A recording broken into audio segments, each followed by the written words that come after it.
An interview with David Walls from the Family Foundation, who said the ruling is a win for Kentucky's youth. We were encouraged by the decision on Friday. We believe it's a big win for protecting children in Kentucky.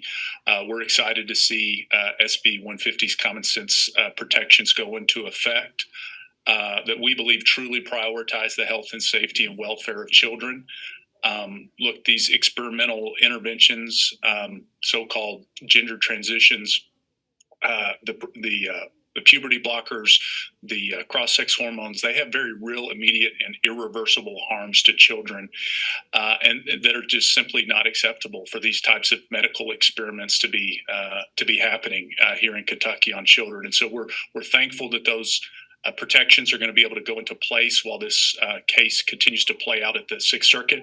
Very thankful for the strong job that our Attorney General is doing in defending SB 150 and these provisions. And I continue to be optimistic at the Sixth Circuit that we're going to ultimately see this law completely upheld, and we're going to shortly see an end to these barbaric medical experiments on children. My desire is that anyone struggling with gender dysphoria, especially if we're talking about the context of kids, gets the mental health treatment that is needed in a loving way that affirms a child in the truth of who they were created to be, and is allowed to go through puberty, which is a healthy part of how we are designed to develop from children to adolescents and to healthy adults.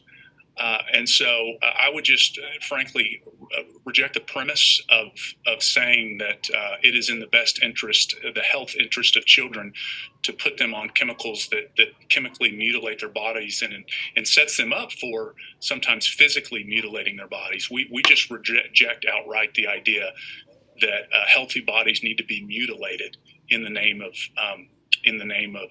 a radical gender ideology.